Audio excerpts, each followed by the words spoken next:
예, 집사행전 스데반 오늘 두 번째 시간인데요. 이게 이제 지난 수요일 차트입니다. 이제 집사들에 관한 얘기를 했는데 이제 첫 번째로 우리가 빌립에 관한 얘기를 좀 했습니다. 그러다 이제 오늘 스데반인데 이 집사의 그룹에는 7명이 있었어요. 왜 생겼는지는 여러분이 아시는 대로. 그리고 이들의 임무는 그 당시에는 음식을 대접하는 공궤와 구제였었습니다. 그 일을 하고 사도들은 말씀을 전하고 기도하는 일에, 그러니까 대신관계, 대인관계 이렇게 교회 문제에 대처하는 성령께서의 계획과 방법이었고, 그리고 나니까 교회가 엄청 성장해 버렸어요. 사람들이 엄청 좋아하는 숫자도 늘어났고 하나님의 말씀도 왕성해져 가서 이 결과 어떻게 되냐면 하나님의 말씀이 왕성해지고 그리고 제자의 수가 늘어나니까 그 앞에 가로막는 무리들이 이제 사라지게 됐다라는 거예요. 이 관계를 여러분은 잘 아셔야 됩니다. 하나님의 말씀이 커지고 그리고 이걸 믿는 제자의 수가 늘어나면 앞을 가로막는 세력이 없다. 자, 이 스데반을 얘기를 하는데 스데반은 이방에서 태어나서 귀향한 헬라파 유대인입니다. 유대인인데 어쩌다 보니까 이방에서 태어나게 됐고 어수선한 시대였잖아요. 그래서 다시 고국으로 돌아온 헬라파 유대인이에요. 이 유대인이 일곱 집사 중에 한 사람인데 언급될 때는 가장 첫 번째로 언급되고 있습니다. 교회 순교자, 최초의 순교자고 이름의 뜻은 면류관이고요. 이방 선교를 시작한 사람이다. 여기 제가 마지막에 써놓은 여기에서부터 이제 매듭이 풀리기 시작하는데 스데반하고 이방 선교하고 무슨 상관이 있느냐? 상관이 없을 수도 있습니다. 그런데 이 스데반을 가만히 놓고 보면 이방 선교, 그러니까 예루살렘 선교의 끝이고 이방 선교의 시작이 바로 스데반이라는 사람이래요. 예, 그리고 성령께서 이렇게 계획을 하셨고 이대로 큰 틀에서 성령님의 계획이 예루살렘에서 유다로, 유다에서 사마리아로 이렇게 퍼져나가는 것을 이 스데반을 통해서, 이 스데반의 순교를 통해서 알 수 있다는 얘기입니다. 사도행전 6장 6절에서 15절까지 보면 이렇게 스데반이 갑자기 변했어요.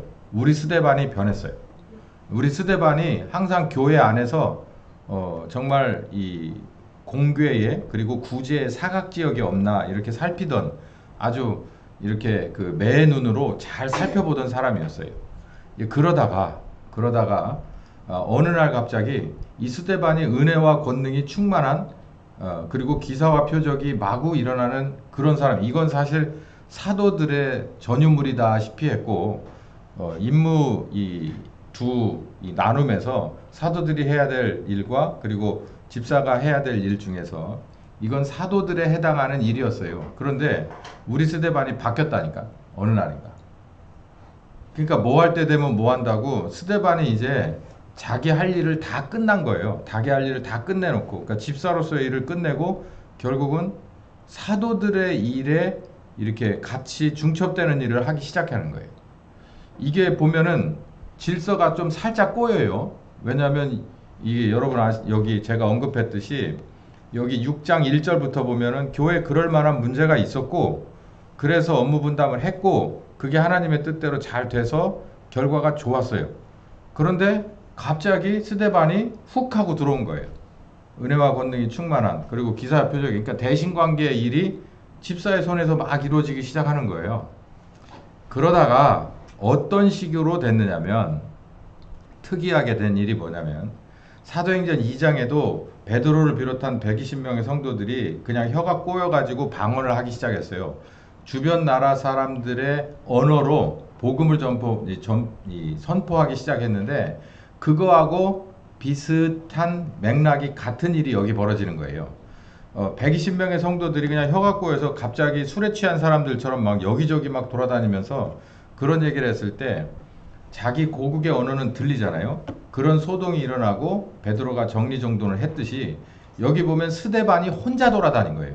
스데반이 혼자 돌아다니면서 여기 보면 이런 사람들까지 있는 이런 각각의 이런 회당에 돌아다니면서 뭐 지금으로 보면 뭐랄까요, 이런 공동체 있잖아요. 우리나라에 들어온 외노자들 공동체들 쭉 있고 그렇듯이 그런데 다니면서 스데반이 복음을 전합니다. 그러다 보면 결국 뭐가 되냐면 서로 변론, 말싸움이 벌어져요.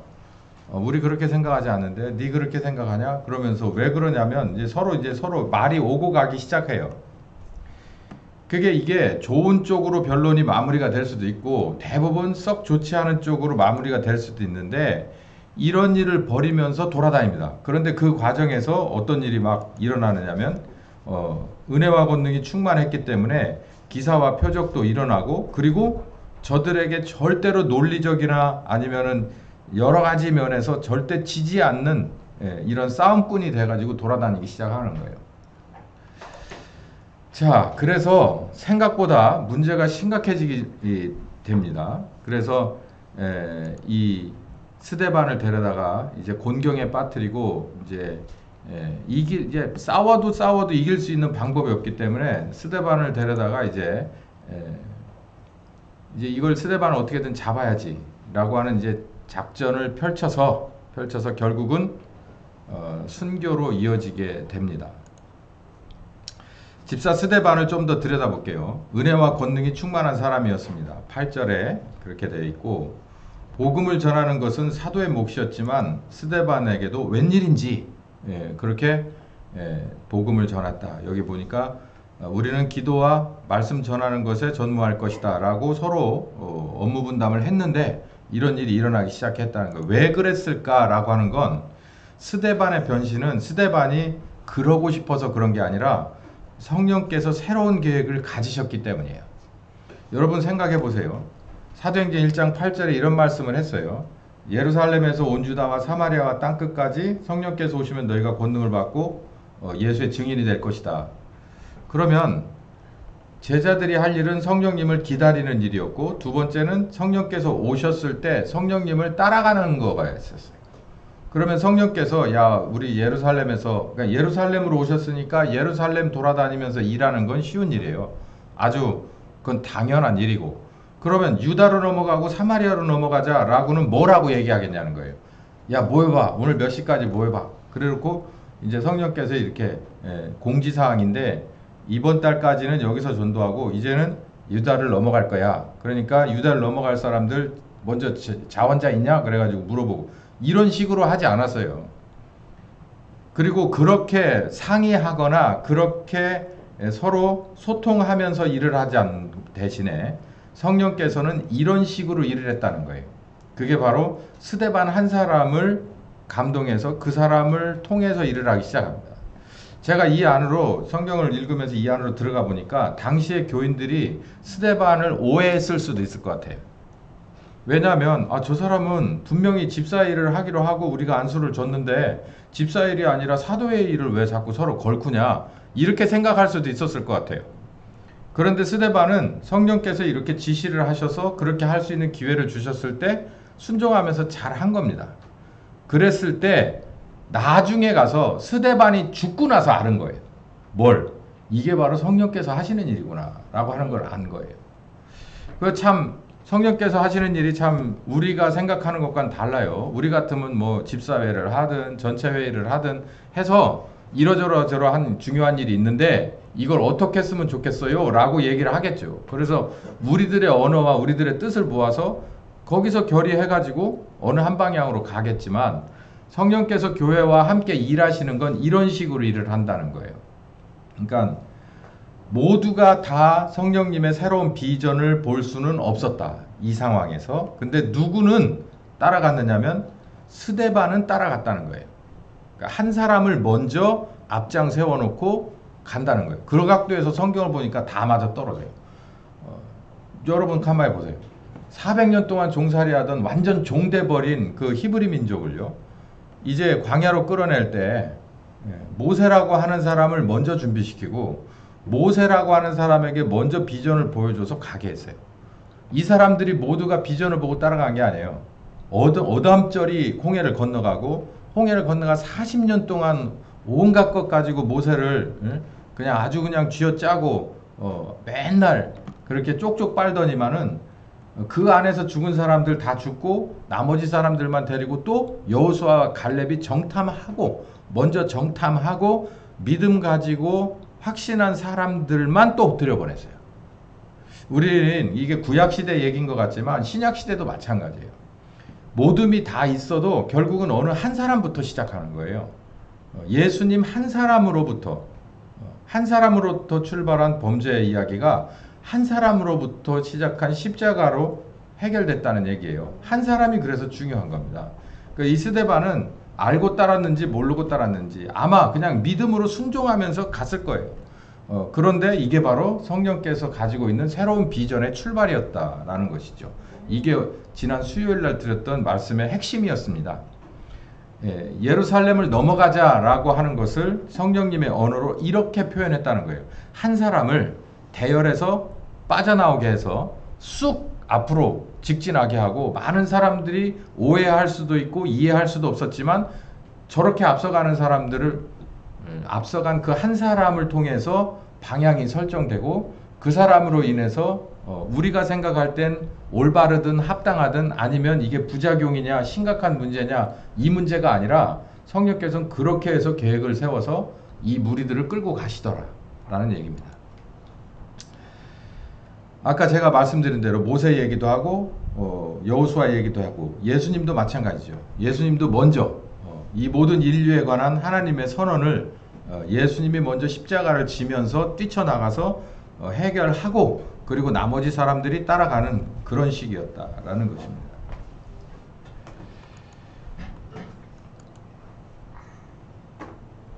자, 그러면 스데반의 이런 일종의 일탈 행위와 그리고 돌을 맞아 죽는 이 순교의 이 사건은 어떻게 볼 수 있느냐면 성령께서 이제는 예루살렘을 넘어가면서 이방에 관한 선교를 계획하셨다라는 것이에요. 그래서 시작은 스데반이 하게 됩니다. 어디서? 예루살렘에서 시작을 해요. 그런데 완성은 바울이 합니다. 이렇게 이거는 이제 지나고 나니까 이 사도행전을 읽으면서 보니까 그 각도가 보이는 거죠. 그 당시에는 전혀 아무도 몰랐어요. 스데반도 모르고 바울도 모르고 누구도 몰랐지만 그랬다라는 거예요. 시작은 스데반에서 출발해서 바울이 끝냈다. 베드로보다 먼저 스데반은 이방 선교에 관한 비전이 있어서 이런 사람들의 회당에 돌아다니면서 얘기를 했어요. 근데 이 사람들 중에서 각 회당에서 어떤 사람들이 일어나서 스데반을 고소를 합니다. 변론하다 안 돼서 고소를 해요. 그래서 스데반이 순교로 가게 되는데 이 일에 관해서 스데반의 순교를 좀 더 자세히 들여다보면 스데반의 순교는 결국 어떤 뜻이 있느냐면 이제 스데반이 왜 죽었는지 어떤 과정인지는 이제 오늘 드릴 말씀이에요. 스데반의 순교를 최종적으로 본다면 성도들은 흩어졌지만 복음은 확장됐다라는 말이에요. 여러분 이 말이 정말 우리에게는 큰 도전입니다. 우리가 여기에 모여 있어요. 여기에 모여 있는데 우리가 어떠한 이유로 인해서 사방팔방 흩어지게 됐을 때 여러분은 돌아오는 주일에 어떻게 할 겁니까? 아니 뭐 주일은 그만두고 흩어지게 된 그 사건 이후에 그 다음 날부터 여러분은 이제 정신을 차리고 수습을 하면서 어떻게 할 거예요?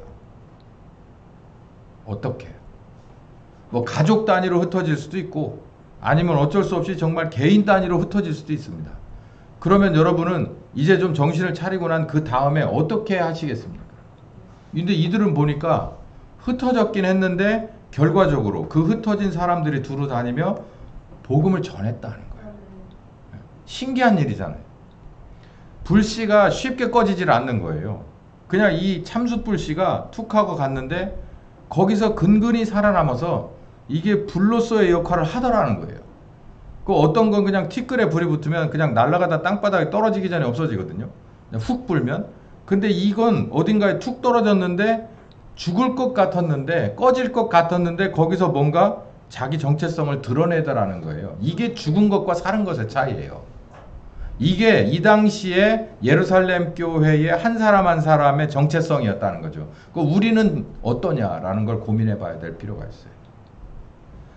여러분 한번 고민할 필요도 없습니다. 다음 주 월요일이 되면 저희가 없어져요. 싹 사라집니다. 그러면은 이제 와서 보고서 아 진짜 가셨구나. 그리고 나서 이제 한 달 쭉 갈 거예요. 근데 여러분 스스로를 반성을 해보세요. 이게 어떤 목사 한 사람과 사모 한 사람이 여기에 있어서 내가 여기를 중심으로 해서 뭔가를 하는 거다라고 하면 거기에 대해서 여러분은 큰 반성을 해야 됩니다. 그러면 안 돼요. 진짜 흩어져 버리면 여러분은 꺼진 불씨가 될 거예요. 그러면 뭡니까 그게? 뭐 그런 사람이 어떻게 천국 가겠어요? 뭐 가고 말고는 하나님이 결정하신 문제지만 저 같으면 안 들여보낼 것 같습니다. 어디다가 놔도 하나님과 나 사이는 오히려 그 안에서 활활 타오르지는 못하더라도 근근이라도 명맥을 유지할 줄 아는 정도는 돼야 되지 않겠냐. 예? 어제 신앙생활 시작한 사람이 아닌 이상. 여기 성도들은 그랬다. 우리도 그래야 된다. 만약에 그게 커트라인이라면 우리는 심각하게 고민해 봐야 된다. 제 말이 틀리진 않았죠? 좀 아프긴 할 겁니다. 빌립 집사가 전도를 했어요. 스데반의 선교로 인해서 그냥 사방팔방으로 흩어졌는데 빌립 집사에 관해서는 제가 설명을 미리 2시간, 3시간에 걸쳐서 했고요. 베드로의 특별한 선교. 여기 베드로는 참 재밌는 사람입니다. 이 베드로가 만약에 고넬료의 집에 가서 이런 큰 체험을 하지 않았다면 아마도 이방에 이제 복음을 확장시키려고 하는 성령님의 계획이 아주 많이 지연됐거나 가로막힐 수도 있었다는 거예요. 근데 성령께서는 이렇게 다 압니다. 이 분명히 못 알아듣는 이렇게 둔한 사람들이 예루살렘 교회는 대부분인 거예요. 왜냐하면 뭘로 못 넘어서냐면 자기가 유대인이라고 하는 그게 뭐라고 그걸 못 넘어서는 거예요. 그래서 유대인으로서 그리스도를 받아들인 것과 이방인으로서 그리스도를 받아들이는 것에는 차이가 있다고 생각하는 오리지널 유대인 출신 그리스도인들에 관해서 성령께서는 그냥 확 밀어버린 것이 아니라 이 사람들도 만족시키고 또 복음도 확장시키는 이방인들도 만족시키기 위해서 여기다가 누굴 끼워 넣느냐면 스데반이라고 하는 사람을 희생의 제물로 쓰고 그리고 빌립이라고 하는 사람을 막 뛰쳐나가서 복음을 전하게 하는 반면에 베드로라고 하는 다리를 깔았어요. 그래서 예루살렘과 사마리아까지 다리를 놓은 거예요. 뭐 대단히 튼튼한 다리는 아닙니다. 베드로가. 그런데 다리를 놨기 때문에 바울도 건너다니고 여기서 뭐 야고보도 건너오고 이렇게 할 수가 있는 다리를 놨다고요. 제가 이걸 보면서 성령님은 참 하기 싫었을 것 같은 일을 한 거예요. 베드로도 이방에 전도를 하는 것이 복음을 이방인들에게 그리스도를 전하는 것이 옳으냐에 대해서 마음이 굉장히 갈린 사람입니다. 그런데 이 고넬료라고 하는 백부장을 어떻게 성령님이 그냥 멱살을 쥐고 막 끌어다가 이 사람에게 안수하니까 이 사람이 성령을 받는 성령 침례가 내려서 베드로가 어쩔 수 없이 자기가 경험한 거니까 예루살렘에 돌아가서 웅성웅성 거리는 이제 많은 사람들이 여기저기 돌아다니면서 복음을 전하는데 이방인이 태반입니다 라고 하는 보고가 예루살렘으로 계속 들어오니까 이 사람들이 이걸 어떡하나 이 노릇을 어떡하나 이걸 어떻게 관리해야 될까를 고민할 때 베드로가 가서 안정을 시키게 되죠. 그래서 베드로의 특별한 선교, 의도하지 않았지만 성령님의 강권하신 선교로 인해서 베드로의 입을 막아버리고 이 베드로와 똑같은 마음을 가졌던 대부분의 사도들을 중심으로 한 예루살렘 교회를 안정시켰다라는 얘기입니다. 요건 이제 요 정도로만 하고 성령님의 새로운 계획에는 성령님의 새로운 일꾼이 있습니다. 예루살렘 교회에는 대부분 누굴 중심으로 이루어졌냐면 베드로 그리고 사도행전 3장에 나오듯이 베드로와 요한 이렇게 사도들의 그 에이스들을 중심으로 이루어졌고 그 가운데서 7집사가 있었고 그리고 그 가운데서 바나바가 있었고 이렇게 마지막으로 끝물로 나온 사람들이 7집사하고 바나바를 비롯한 이런 몇몇 사람이고 나머지는 12명의 사도들이 아주 난공불락처럼 예루살렘 교회를 섬겼어요. 사역을 다 했습니다. 그래서 이제 밖으로 예루살렘을 밖으로 성령께서 나가시려고 할 때는 이 안에서 끌고 나간 사람이 거의 없어요. 베드로라고 하는 사람 하나를 데려다가 이방인 선교의 맛을 보여줬을 뿐이지 사실은 예루살렘 교회에서 집사 출신이었던 사람을 데리고 밖으로 나가기 시작한 거예요. 그게 바로 첫 이 시금석이 됐던 것이 바로 스데반의 순교고, 그리고 그걸 밟고 나가서 성령행전을 사마리아까지 펼친 사람이 빌립입니다. 전 그래서 이걸 보고 그런 생각을 했어요. 그 뒤로도요, 예루살렘에서 이방에 세워진 교회로 나가서 되게 많이 좋게 사역을 했다는 얘기가 신약 성경에 별로 없고, 오히려 말썽을 많이 부렸어요. 가서 할례 받으라고나 했었고, 이런 얘기 막 해서 바울이 막 화가 나가지고, 우리 갈라디아서 공부를 했을 때 그 사람들이 누구간데? 예루살렘 교회에서 온 사람들이에요. 예? 베드로가 아무리 그러면 안 된다고 얘기를 해도 베드로 자체도 할례 문제가 해결이 안 된 사람이에요. 그러니까 이 이방에 있는 사람들은, 그래도 우리 교회들 중에서는 예루살렘 교회가 가장 첫 번째 교회인데, 장자 교회인데, 거기서 온 사람들이 이렇게 얘기하면 그래도 순진하니까 귀담아 듣는다는 거예요. 그래서 마구 흔들어 놓는 짓은 했지만 크게 도움을 주는 일을 못했어요. 제가 이런 생각을 했어요. 새로운 계획에는 새로운 일꾼이 필요해요. 그러고 보니 예수님도 그 얘기를 했어요. 새술은 어디에다 담으라고 그랬어요? 세푸대에다 담으라고 그랬어요. 새술은 세푸대에다 담는 게 맞습니다. 사람은 그렇지 않을 수 있어요. 사람의 감정이 그렇기 때문에. 그러나 성령께서는 이렇게 일을 하세요. 새로운 계획이 있으면 거기엔 새로운 일꾼을 가져다 집어넣는 거예요. 저는 그렇게 생각합니다. 우리 교회가 만약에 여기서 한두 발짝이라도 지경이 넓어진다면 아마 저를 쓰시지 않을 거라는 확신이 생겼어요. 이 말씀을 보고. 그때 되면 이제 저는 이제 좀 옆으로 비껴줘야 되는 사람이 된 거예요. 지금 여기서가 저는 가장 좋은 날인 거죠. 여기서 뭔가 확대된다면 저는 이제 사라지고, 이제 그 누군가가 앞서 나가고, 그리고 그 앞서 나간 사람을 이제 뒤서서 삼서서 이렇게 계속 나가게 되고, 저는 아마 지원을 해주거나 지켜보거나 하는 사람이 되지 않을까. 성경에 그래요. 그렇게 돼 있어요. 근데 저는 이게 맞다고 생각합니다. 왜냐하면 여기에 있는 그릇을 여기에다가 담을 만한 것을 저 밖에 똑같이 맞으라는 법이 없어요. 여기서 우리가 있는 장을자가 여기에 인테리어와 딱 맞아요. 컬러도 맞고 규모도 맞고 딱 맞아요. 근데 이보다 줄여갔거나 넓게 갔을 때 이게 맞으라는 법은 없거든요. 거기에 맞추는 거예요. 성령께서도 거기에 맞춰서. 예루살렘 출신의 교인들은요, 아무리 사도라 할지라도 이들이 이방인에 관한 열린 마음이 쉽질 않아요.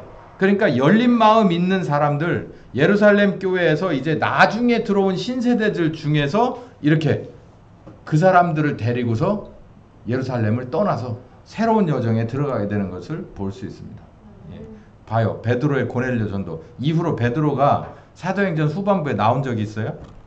특히 바울 서신에는 나오지도 않잖아요. 베드로는 그냥 여기서 그냥 이렇게 거기서 정지해 있습니다. 그 뒤로 예루살렘 교회가 바나바를 파송을 해서 흩어진 유대인들이 전했던 이방인 그리스도인들을, 그래서 거기서 가정교회로 계속 세워져 가던 사람들을 바나바를 파송을 해서, 이 바나바가 누구를 데리고 가서 사울을 데리고 가서 이제 명실공히 거기에 이제 교회를 세우기 시작하는 거예요. 그래서 유명해진 교회가 바로 안디옥 교회입니다. 그래서 안디옥 교회에서 뭐라고 그랬냐면, 이제 그리스도인들이다라고 하는 이 칭호를 다른 사람에게서 듣게 돼요. 저 사람들은 그리스도인이 맞구나. 말하는 것과 행동하는 걸 보니 그리스도인이야 라고 하는 소리를 들을 만큼 안디옥에서 바나바와 사울이 그 안디옥 교회를 잘 세워놓고 단단하게 끌어가는 이런 것을 볼 수 있습니다. 자, 여기까지 이제 제가 하고 오늘 오전 말씀을 하고 이제 오후 말씀으로 갈 건데요. 여기 보면 사탄은 항상 똑같은 방법과 똑같은 기술을 가지고 예수님도 몰아붙였고, 그리고 스데반도 몰아붙였어요. 그러면 누구도 몰아붙일 거냐? 성령님 따라가는 사람은 또 똑같이 몰아붙일 거예요. 이미 나와 있는 거예요. 나와 있는 방법과 그 수기 때문에 그걸 우리가 너무 신기하게 생각하고 놀랄 필요가 없다는 거예요. 그리고 앞으로 분명히 이런 일이 이루어질 거라는 것을 우리는 알면 됩니다. 그래서 이런 일이 벌어지면 말씀대로 이루어지고 내가 아버지 뜻대로 제대로 가고 있구나, 이거를 우리가 알면 되는 거예요. 이제 그러라고 여러분께 말씀드리는 겁니다. 보세요. 첫 번째, 누명입니다. 뭐라고요? 얘네가 쓰는 방법이 뭐라고? 첫 번째, 누명을 씌워요. 얘네들의 방법은 똑같아. 누명을 씌우고 그 다음에 뭐가 있느냐면 부정한 선동이에요. 누명을 씌워놓고 많은 사람들, 그러니까 누명은 뭐가 나타나면 벗겨지는 거죠? 사실이 나타나면 벗겨지는 거예요. 그러니까 누명을 일단 똥바가지로 확 씌워놓고 얘가 정신을 못 차리고 있을 때 누구를 동원하는 거예요? 사실이 오기 전에 누가 와야 되는 거야? 이 누명의 거짓말에 속아버린 사람들이 막 달려들면 되는 거예요. 그 방법을 항상 씁니다. 이거 잊어버리지 마세요. 어떻게 이제 대응을 하는지도 이제 보시면 됩니다. 자, 한번 봅시다. 누명을 씌우는데 예수님에게도 그랬고 그리고 스데반에게도 똑같은 누명을 씌워요. 뭘 씌우냐면 성전을 파괴한다고 했다. 그리고 율법을 모독했다. 모세 율법을 모독했다. 이 예루살렘 성전을 무너뜨린다고 하더라. 그러니까 그 당시에 있는 사람들이 이 얘기를 들으면 발작 버튼을 누른 거 똑같아요. 발작을 하는 거예요. 발작을. 제가 이걸 좀 설명을 해볼게요. 유대인들에게 남은 게 뭐가 있습니까? 그 당시에. 이거밖에 없어요. 근데 이것조차도 제대로 운영이 됐다 안 됐다? 안 됐다고. 유대인들에게 남은 건 사실상 자존심 하나인데 하나님의 선민이라는 자존심 하나예요. 그 참 가만히 생각해 보면 요즘 날의 역사와 그 사람의 캐릭터와도 비슷한 게 이런 사람들이 있어요. 나는 돈도 없고 백도 없고 뭐 내세울 거 하나도 없지만 뭐 하나는 있다는 거예요. 자존심만 있대. 네. 참 이런 남편은 어리석은 남편이고 이런 아내는 참 험난한 길이 있습니다. 예루살렘 성전을 중심으로 아니면 그 유대인들 전체가 이랬어요. 식민지였죠. 뭐 제대로 뭘 자기네가 의지대로 할 수 있는 게 있었어요? 없었어요. 하려고 하면 오히려 더 목을 더 좋아오는 거예요. 주변의 열강들이. 그런데 쫀심은 있네. 뭐에 대한 쫀심이냐면은 하나님, 야훼 하나님의 구원하시는 하나님에 대한 자존심이 아니라 그것을 어디다가 갖다 옮겨놓은 거예요.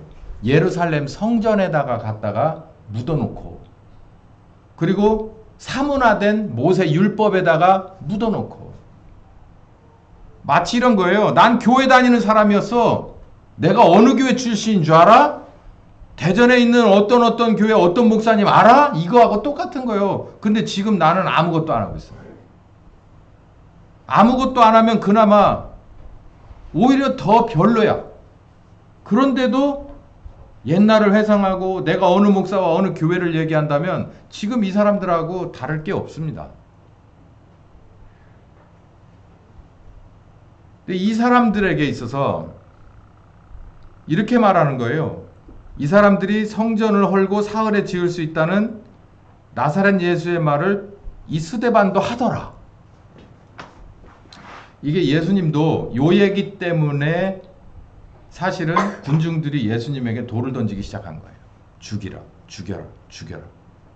성전에 관한 얘기 때문에. 여러분, 예수님이 성전을 헐어버리고 3일 만에 짓는다라고 하는 말이 악마의 편집이긴 하지만 성전에 관해서 어떻게 했습니까? 마태복음 21장에 성전은 이런 데가 아니야. 하나님의 성전은 이런 데가 아니야. 하나님의 집은 이런 데가 아니야. 라고 해서 저 초입에서부터 끄트머리까지 다 털었어요. 이거 잘못됐고, 이거 잘못됐고, 이거 잘못됐고, 이거 잘못됐고. 다 털었어요. 그리고 나서 그 과정은 절대로 얘기를 안 하고 뭔만 얘기를 해. 돌 위에 돌 하나도 남지 않고 이것도 이루어졌어요. 그 뒤에 로마군이 들어와서 다 허틀어 버렸거든요. 근데 그 얘기만 가지고 물론 그게 이루어지기 전이니까 로마군이 들어오기 전이니까 그런다더라 얘기했다는 것만 얘기를 하는 거예요. 누가? 백성들이? 아니요. 성전의 관계자들이 그 얘기를 한 거예요. 그리고 나서 어떤 결과가 났어요? 예수를 죽였죠. 그리고 나서 그 다음 6월절부터 뭐가 없어졌어요? 채찍 들고 들어오는 선지자가 없잖아. 그러니까 되는 대로 다 돼서 장사돼서 저 초입에 들어오면서 환전해야 되니까 환전 수수료 내고, 그 돈 가지고 나와서 그 재물 바쳐야 되니까 재물 내고, 또 뭐 예물 바쳐야 되니까 뭐 해서 저기 하고, 그래서 끄트머리를 해서 이렇게 출구로 빠져나갈 때까지 1인당 얼마 정도는 여기다 떨어뜨리고 가야 된다. 그 중에서 순이익이 얼마 정도 된다라고 하는 것을 다 나오는 거예요. 그러면서 뭐라 그래? 율법을 지키지 않는 놈은 뭐 이렇게 하는 거예요. 그래서 6월절이란 절기뿐만 아니라 모든 율법대로 성전을 거쳐서 거기다 돈을 떨어뜨려 놓고 가야 되는데, 그게 틀렸다라고 얘기를 한 거예요. 예수님이. 그런 거 아닌데 라고 얘기를 하는 거예요. 뻔히 보이는 장사인데 이거? 이렇게 얘기를 하는 거예요. 3일 만에 지을 수 있다라고 얘기했다. 이것만 가지고 얘기를 하는 거예요. 근데 사실은 여기 그 성경을 쓴 사람도 그렇게 얘기해요. 이 3일 만에 부시고 짓는다는 것은 자기가 3일 만에 부활하셔서 새로운 하나님의 성전을 니네들 마음에다 세운다는 얘기지, 이거를 다 일일이 막 이 데리고 갖고 가가지고서 다 부신다는 얘기 아니다 라는 얘기를 또 써놨어요. 할 필요도 없는데 하도 답답하니까.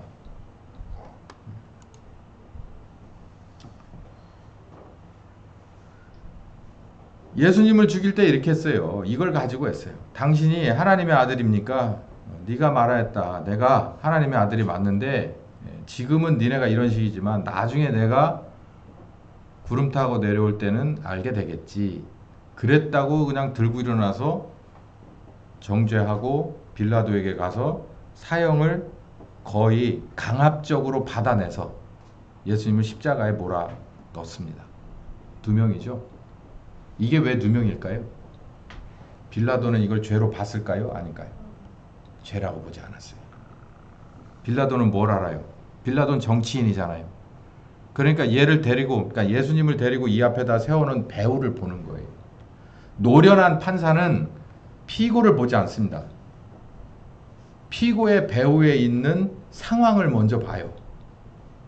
여기 빌라도는 노련한 사람이에요. 그것도 그럴 것이 유대 총독 정도 되려면, 지금도 어느 나라의 대사 정도로 가려면 얼마나 공부 많이 하고 경험을 쌓아야 돼요. 그 정도 되고 비일비재한 이런 사건들, 성전 카르텔들이 그 앞에다가 세워놓고서 했던 한두 건이 아닌 것들을 다 알고 있고, 요즘 말로 하면 정보기관들이 다 뭔가를 주기 때문에 알고 있던 거예요. 얘들이 또 지네 앞길 가로막으니까 이 청년 하나 데려다가 죽일라나 보지, 이걸 알고 있었어요. 그러니까 어떻게든지 이건 죄가 없다는 것으로 출구 전략을 폈지만, 선동을 해서 어떻게 해요? 안 죽이면은 가만 안 있을 거야 우리, 이렇게 만들어가지고 결국 예수님 죽였다고. 그래놓고 본디오 빌라도가 예수를 죽였다. 물론 그렇게 해서 사인을 한 건 빌라도의 사인이 맞죠. 이런 내막이 있었습니다.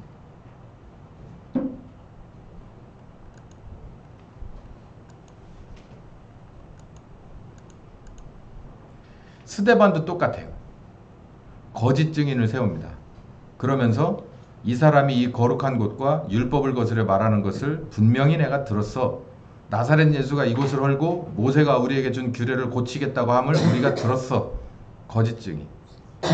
아까 말씀드린 대로 누구를 세웠느냐면은, 이 사람들이 각 외국인들이 이 유대에 와서 거주하는 그 공회에 들어가서 전도를 할 때 거기 있는 특정한 사람들이 일어나서 말로 싸워서 안 되니까 이 거짓 증인들을 그 사람들이 세운 거예요. 그러니까 공회에서 세운 게 아니야. 이스라엘 공회에서 토종들이 세운 게 아니고 외국계 유대인들이 세운 거예요. 여러분 이걸 상상하시면 정말 많은 것들이 이 안에 사골처럼 뽑아져 나옵니다. 외국계 유대인들이 모인 회당에서 나름대로 뭐 회장이든 부회장이든 이런 사람들이 나와서 좋은 말로 스데반과 상대하다가 안 되니까 뭐를 했다고요? 고소를 해버린 거예요. 근데 고소를 그냥 고소가 아니라 거짓 증인을 세워가지고 고소를 해버렸어요. 그래가지고 누가 끼어드느냐면 이스라엘 공회가 끼어드는 겁니다. 그래서 스데반을 죽이게 돼요. 이 사람들이 거짓 증인을 세워서 이스라엘의 법정에 세우고 공회가 소집돼서 이 사람들을 정죄해서 밖에서 우왕좌왕 하다가 선동된 주민들이 돌을 던진 게 스데반 사건의 전말이에요. 저는 이런 생각을 했어요. 왜 이 사람들이 왜 거짓 증인까지 세워가지고 스데반을 죽이려고 했을까? 이유는 한 두 가지죠. 하나는 이게 귀신 장난이지. 이 성령께서 새로운 계획을 펼쳤다니까. 영적으로 볼 땐 성령께서 새로운 패를 딱 내놨으니까 이쪽에서도 그걸 막는 패가 나와야 될 거 아니에요. 영적인 상황에서. 그러니까 이렇게 이 패가 나온 거고, 그리고 인간적으로 볼 때는 굳이 이 사람들이 나설 필요가 없어요. 굳이. 근데 이스라엘의 토종 공회와 이 고소한 이 사람들, 외국계 유대인들은 무슨 통이라는 거예요? 한 통이라는 거예요. 한 통. 예수가 그리스도인 것을 전하면 이 외국계 유대인들의 유력한 사람들이 손해를 보는 구조라는 거예요. 이제 이해가 돼요? 그러니까 고소를 한 거예요. 그렇지 않고서 이 사람들이 뭘로 고소를 할 필요가 있어요. 그럼 손해는 무슨 손해를 볼까? 예루살렘 성전과 율법을 가지고 먹고 사는 외국계 유대인들이 있었다는 얘기지. 그 사람들이 이 스데반만 죽인 게 아니라 누구도 죽여요. 바울도 죽입니다. 바울도. 끝까지 따라붙어요. 끝까지 따라붙어서 바울을 못사게 굴고 어디로 몰아넣느냐면, 물론 성령께서 허락하셔서 예루살렘으로 가서 순교의 길로 갔지만 가는 데마다 얘들이 따라붙어요. 가는 데마다. 스데반이 있는 건 지금 죽은 장소는 예루살렘인데, 예루살렘에서도 스데반을 죽인 것은 토종 유대인들이 아니고 외국계 유대인들이 죽였어요. 고소를 해서 문제를 발생시켜가지고 촉발시켜서. 그런데 이 세력이 누구도 따라다니냐면 바울도 처음부터 끝까지 따라다녀요. 그래서 바울을 사지로 몰아넣는데 이 사람들이 하는 겁니다. 예루살렘에 있는 유대인 공의회 그 토종들은 그렇게 하지 않았어요. 예수님만 몰아붙였지 밖으로는 전혀 그럴 생각이 없었거든요. 이 스데반도 내비두려고 그랬어요. 대부분의 제사장들이 교회 앞을 가로막을 수 없었다고 그랬잖아요. 그런데 이 사람들이 툭 하고 나온 거예요. 그러니까 영적인 것과 그리고 현실적인 것을 가만히 맞춰보면 답이 나와요. 왜냐? 이 사람들이 나서서 스데반을 막아야 이렇게 필사적으로 예루살렘의 공의회까지 끌어들여서 그럴 수밖에 없었던 이유는 성령께서 향한 화살표가 어느 쪽이기 때문에. 더 이상 예루살렘이 아니고 어디? 자기네들의 근거지인 유다와 사마리아 쪽에 복음을 들고 나갈 작정인 것을 알고 있었기 때문에 그래요. 그러면 자기네들의 영역이 어떻게 될까요? 이제 채찍 들고 성전에 들어가는 예수님과 같은 제자들이 마구마구 늘어날 것이며, 그리고 굳이 성전을 나가지 않고 율법을 건드리지 않아도 자기네들 가정에서 뭘 하기 때문에, 예배를 드리기 때문에, 그리고 교회가 생겨날 걸 아니까 벌써 미리 보고 스데반 그렇게 때려 죽인 거예요. 제가 지금 드린 말씀은 사도행전과 바울서신을 신중하게 읽어보시면 이런 얘기가 나올 수 있습니다. 이 미리 보고 아는 거예요. 그래서 이들이 나선 거예요. 야, 예루살렘처럼 우리가 당할 것 같아? 예루살렘에 성전 중심으로 먹고 사는 사람이 얼마나 많은데, 그 사람들이 예수님에게 속수무책으로 당하고 성령님 오셔가지고 예루살렘 교회가 들어서 한 번 설교했는데 마구 달려든 사람이 3,000, 두 번째 설교했는데 마구 달려든 사람이 뭐 5,000, 이런 식이니까 예루살렘이 초토화돼 버렸을 거 아니에요. 성전에 가서 이렇게 하면 사람들이 뭐라고 할 거 아니에요. 야, 니네 진짜 너무하는 거 아니야? 이게 성경 말씀이 이렇게 하지 말라고 그랬는데 왜 이렇게 하고 있는 건데? 이런 얘기를 할 수 있을 거 아니에요. 그러니까 예루살렘 성전이 그냥 주저앉아 버린 거지. 그 카르텔이. 그러니까 밖에서 봤을 때 어라, 얘들이 이제 우리 나바리로 나온다고? 그러면 우리도 어떻게 될 거야? 예루살렘처럼 초토화 될 거 아니야? 그래서 얘네들이 발끈하고 일어서서 누구부터 죽인 거예요? 스데반부터 죽인 거예요. 이제 이해가 되십니까?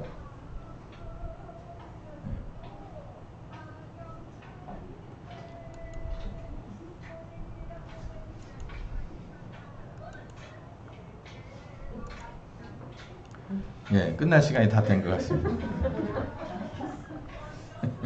맞다고 막 그래주는 것 같아요. 자, 오늘 오전 말씀 한번 정리를 해볼게요. 스데반이 스데반의 죽음이 사도행전에는 아주 짧게 나와요. 스데반 일대기가 아주 짧게 나와. 근데 이 스데반이라고 하는 사람이 시금석이었어요.